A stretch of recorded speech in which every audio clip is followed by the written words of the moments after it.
What's up? I'm Steve DiGiorgio, bassist for Death to All here at the Gramercy in Manhattan on the Scream of Perseverance tour. I started in music as a little kid. I went through like the school music program. When you're young, you just kind of end up places, but the first low instrument I played was bass clarinet. Since I had been in every band class possible, I signed up for orchestra. I wanted to play cello, but there was none left, so he said, try the string bass, and so I learned it. The other string bass player of the orchestra brought his electric bass to school one day, and I was like, all right, this is for me. That fundamental path I took when I was young made it a non-issue when I went from bass guitar and converted it to a fretless. A lot of bass players have asked me, what do you do, and is it hard? And it's hard for me to put myself in their position because they're coming from the other direction. But my standard answer is it's not super different. It's still a bass guitar. Yeah, you got to get used to finding your intonation, but after that, it's the same instrument. Just jump in and do it, and you'll intuitively find your way. It's not a world of difference. The first band I was in, we formed it in high school and rehearsed for the talent show. It was old school, and we had a plan to do the audition with a song that was okay and then switcheroo and get on stage. We were going to do Am I Evil? The Metallica version, we were going to swear on stage and hope to get kicked off. We had this big plan, but we'd never made the talent show. A couple of guys in the band got in a fight a week before and got suspended, and we got disqualified from the talent show. But that's how young we were when we made our first band. That band happened to meet the original Death demo that was before the first album era.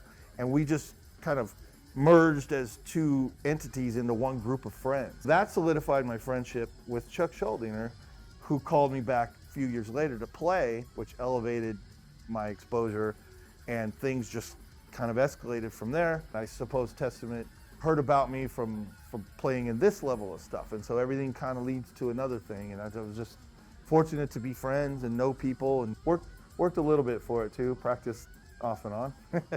We were coming up in a time where you could only find music where they put it, like on the radio, and MTV was fairly new. So we relied on the older guys to kind of show us what they already found. Also going to record stores that had like an underground section, we would really buy albums just for the covers. I remember me and my drummer went there, we didn't have a lot of money. We had enough for one album, and there were two really, really evil albums. We couldn't decide which one we wanted. Had no idea what either of these bands sounded like. One was called Satan Jokers, one was called Merciful Fate. They both had a devil on the cover. We got into Merciful Fate that day because the devil looked eviler. It was Don't Break the Oath, and we brought it home, and the music's great. We definitely judge that book by its cover. That's kind of how we got into things. A lot of tape trading, a lot of discovering things by people showing it to you. Lucky we grew up in the Bay Area because the underground metal scene had a real good genesis there. So we were around the scene that was happening, and we were really attentive to that underground flow of music that was just way off of what they play on MTV and stuff. Once we formed our own band, we had our older mentors' influence, and then we had this local connection with Exodus and Testament and Possessed, this Bay Area thrash scene and stuff, and we kind of integrated as part of this little second wave into that, and we fought for everything. We were just part of this new scene, and it was almost like describing it to people. Now it's caught on, and we're lucky to still be alive and playing classic sets now.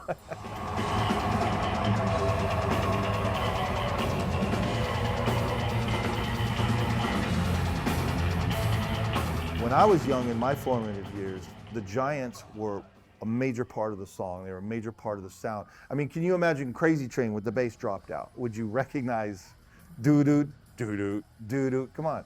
Black Sabbath, and especially Steve Harris, these guys, Rainbow. I wanted to be like these guys. I mean, you listen to Rush and that bass is growling. You listen to Yes, Chris Squire was a tone master. He's playing his own composition. Everybody's doing this fusion stuff in their rock setting, and that's what influenced me, and that's what I was going for. And then the 90s hit, and this new standard come out of bass players getting pushed down, pushed to the back, mixed out of there. It was happening before In Justice for All, but that's the famous example of the bass being turned off during the recording. combination of that album and then the time period in this style, bass was getting to the point where it was like embarrassing. That fueled me to play even more obnoxious and give it a reason to be back in the mix. And I always encourage younger bass players, get your stuff down very well. You get in the studio and your stuff is really exposed. And if it's not super clean and super tight, you're gonna get pushed down. Bass just makes music heavier, and we play heavy metal. So it's the key ingredient to make the music heavy. You know, get your shit down good, make sure you come super prepared, then you can fight for those decibels, get it mixed up.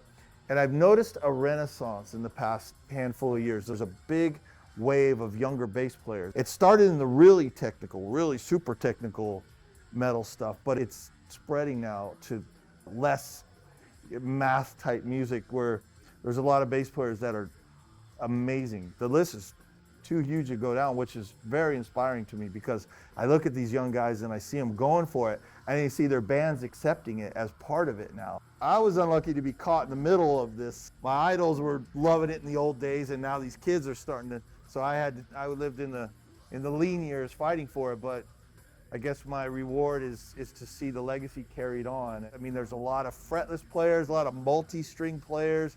You know, they got all these techniques, double thumb tap, popping and all this tapping, and I can't do any of that stuff. I just play fast.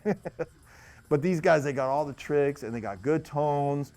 The technology has improved in the past 30 years a lot too. So they got great instruments, these wonderful bright strings, amps, effects, everything to help them. And YouTube, everybody can learn everybody else's tricks. It's really inspiring. I think it's going to continue to grow, and it inspires me to see these kids up there just doing that stuff. So it's good. We still got a little work to do, of course, you know, because bass players are always like the battered, adopted step kid, you know, of the band. The bass player jokes are pretty rampant, but it's all right, you know, bring it on, because that just gives us a reason to fight for our decibels.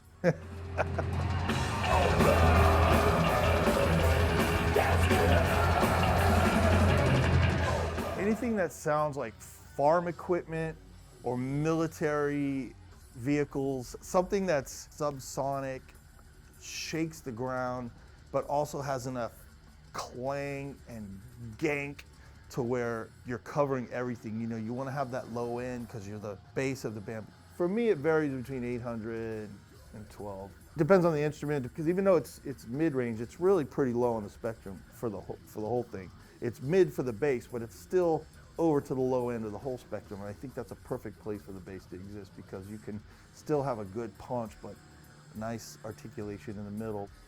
I don't know if there's a point where I found the voice of what I do. It's an ever-evolving thing. Being a journeyman and a session guy, I'm always moving around, and it's like starting over, learning someone new, their style and what they want. That approach came from playing the low instruments when I was young, you know, tuba style, and then going to trombone and stuff like that. You learn how to link between the different instruments, especially when the drummer's really good. Like in case with Gene, he's playing a melodic rhythm part, and that gives me a lot of freedom to follow his rhythm. I can keep my note choice along with what the guitars are doing and the key that the song's moving, but I can rhythmically follow a busy drummer. And like if the drummer is playing a nice, interesting thing, it gives me a lot of pulses to find, to move in key or throw the accents on.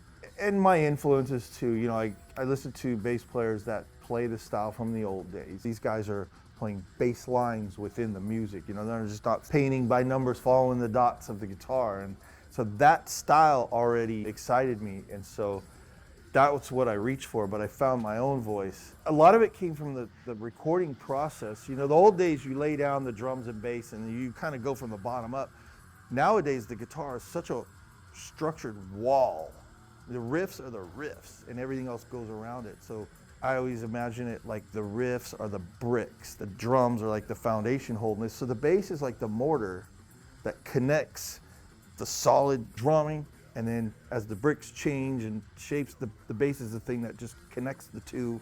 A lot of the times recording, if I'm allowed to go last, it's really easy to find the places to meander in these riffs and what parts need to be connected and when to hold back. And I think the modern recording process of who goes in what sequence helped me do that, because then I can come in and kind of decorate afterwards. There's parts that speak for themselves where you're like, okay, this is the riff, this is what we're doing, this is a power section where we're all unison. You know, that's easy. You could do that at the start, you could do that at the end. The benefit of going later in the process is you can find the little interesting things to do. And a lot of that has to do with the composer or the band boss. They'll ask me, hey, go off, let's have some cool stuff, or hey, can you hold back here? A lot of factors play into it. Working with Chuck, he established the song with his riff, and he would allow the players around him to take that and interpret it as they saw fit, as long as he still had that direction that he set out. You know, he really pushed the players to add to that stuff. There was even times where I would write something a little counterpoint, something going crazy, and I'm thinking like, oh, he's gonna hear this and he's probably gonna want to tame it down because it's a little brave. And he would just shake his head and he'd be like, man, I know you could do more. I like your idea, but come on, go for it. So he was a big factor for me to go for it. He was a try anything kind of guy. In the old days, people say, is he a tyrant in the studio? I'm like, oh, man, are you kidding? This guy's the most open-minded free thinker. And there was times where your ideas steered a little bit away from what he was looking for, and he would rein you in and say, can you save that for over here, because maybe I have a harmony part that comes on, I don't want it to clash. He wasn't just letting everything fly. He was a good quality control, but he had enough confidence in his own composition ability that he could allow players to be themselves, bring their personality in, and decorate his riffs, and it's still his composition, still Death, and more people enjoy it because now there's the drumming world is interested in his band. Bass players are interested in his band. So he welcomed this kind of activity because it just drew people in.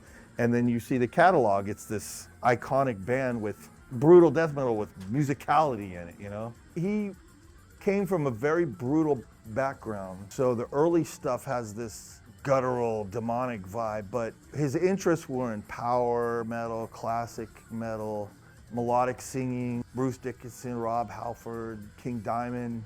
That was always trickling in and influencing his evolvement as a writer. These really major progressions and like happy notes are getting thrown in a brutal context. There's this hybrid in there, and I think that set him apart because he didn't have this really narrow margin of this is death metal. There were no margins. If it sounded a little happy, that's good. Well, maybe the next part will get dark again, and we'd go back and forth, and I think that gives Death its distinct character. This kind of willingness to just break genres and let stuff seep in as it may.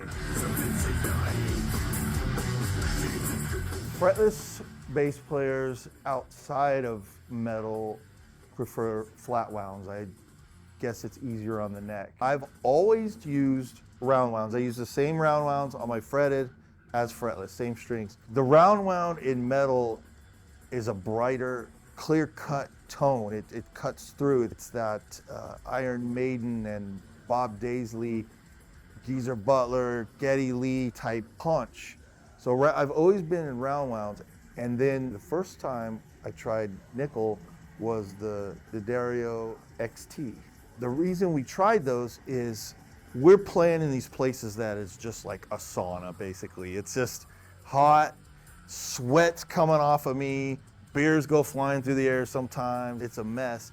And these strings are dying. They're losing their brightness right away. On this quest to find strings that wouldn't die so quickly on an ebony wood fingerboard, I think that's when we decided to try different strings to see which ones would live longer. D'Addario came into the picture at that point, and that's when I fell in love with the XTs. I realized the tone of nickel has a real abundance of mid and less spiky highs. Now they still have highs, they're very bright, and that's I think what I was scared of when I was on stainless steel. I was afraid of losing that high articulation, but it didn't. The nickel took a little of the obnoxious tick out, but it's still nice and high, but it's just got this really growly mid, and that really helps a fretless tone. So I'm sold. You know, on a fretless, you always hear this mwah opening of the note that comes through. The nickel strings really help bring that out because of the mids they supply. And yeah, I love them. On this tour, I'm using the NYXLs. On the last tour, we used all the XTs, and now we're using NYXLs. The difference is so subtle, I don't know if one's better than the other. They're both great. So I'm not gonna nail myself down to one particular style of string except for the nickel style. So I look for this brightness to help me cut through in metal, and I need the mids, that Billy Sheehan mid voice of the bass. You know, that's what makes the melodic movements and all this crazy stuff, that's what makes that come out.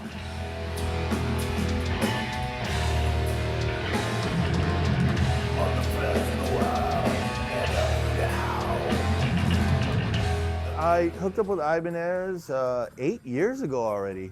Really like the Ibanez sound. There was a bass player who played in a fusion group, Tribal Tech. His name's Gary Willis, and I wanted that sound. But his signature model is based off the SG, and that's too small for this big guy to play. And I always played Rickenbacker and these giant wide body basses.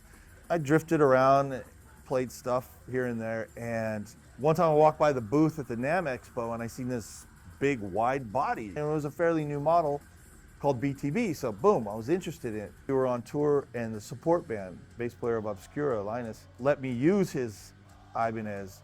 It was all I hoped it to be. It had the great tone, it had a big body, great feel, and the model was called BTB. So I hooked up with Ibanez, got this BTB bass going in my arsenal, and everything was great.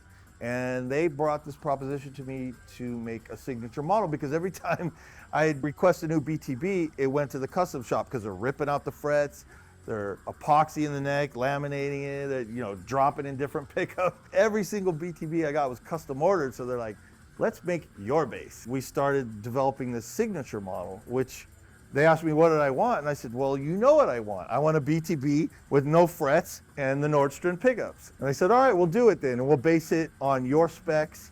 And once we got into development, I started to learn wood types, grain patterns, colors, knobs, recessed, not recessed, strap locks, hardware.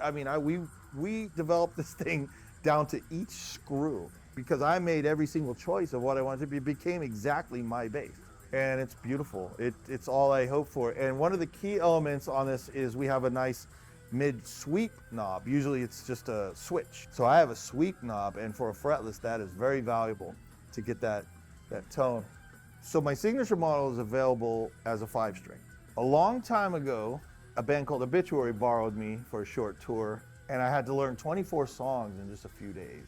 To those guys, that 30-year catalog was part of their life, so they could recall anything they want. But to me, it was a pile of riffs, and I needed to memorize all their stuff for the show. And it seemed like if I could just play all their riffs on one string, it would help me memorize it, because I'm looking at the neck, and it was confusing. And obviously, the bass can't support one string, so I'm in a hotel room doing this, so I had no tools or anything. So I got it down to 3 strings that held the tension, and I had a tone, and it helped clear my mind and get their songs ready for the show. So then I said, okay, put the strings back on and let's go do this. And then the bass looked different again. I'm like, man, have I nailed myself down to this bass? So I was ready for the embarrassment. I'm like, I'm gonna go on stage with only 3 strings. And the guys loved it. They looked at it and, man, look at that thing. I've never seen nothing like it. You like it? Oh, it's cool, let's do this. And it helped me. I nailed the show, nailed the tour, and thought it was a temporary thing, for Obituary. But I kept it around. I started sneaking it into other bands I play in, and everybody seemed to get a kick out of it. Obviously, there's nothing ergonomic about it, because it's a 5-string setup. I put the strings in the 1, 3, 5 slot, so the spacing is super wide, looks crazy.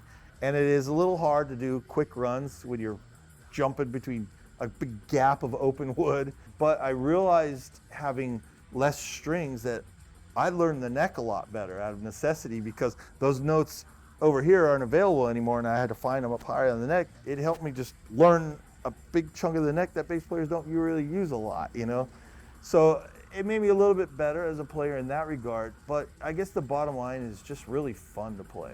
It's just fun because it's very different, and I've always been kind of known as doing different things. Somehow I earned this credit of being the first fretless bass player in extreme metal, and it just became my thing, I guess. And I know what the song has, and if I can play everything on this bass. It's fine. And I bring a 5-string with me. So then when things are more busy and there's a lot more, I just switch to that and there's all the notes, regulars. The bass that I did this to was made by an independent luthier, like a boutique level thing.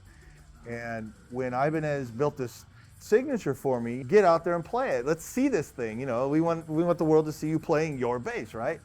So I said, well, specifically in this Death to All set, I have this huge batch of songs I use a 3-string on. It'd be really great if you guys could do that for me. And then we got everything covered. I got my 3-string and now I'm solely on Ibanez. Didn't even hesitate. They're like, give me the specs. It's a complete one-off. It is a unique bass. There's not going to be a line of 3 strings. It's not a regular production. They made it for me special, especially for Death to All. So now it's a matching set. I got my regular 5-string and the 3-string, and the bass only comes available in this dark moss green, so they look the same. It's great because switching between them now for the sound man, there's no tone difference. He doesn't have to change any EQ or sound levels or anything. So that's what you're seeing. You're seeing my signature model and then a bastardized version of it that go hand in hand during the show. Obviously getting the attention of people going, what the hell is that? I don't get it. I don't understand it. Give them something to think about. And you know, I like to keep people on the edge of their seat sometimes. So that's it. It's a little self-indulgent, but what the hell? I'm having fun with it.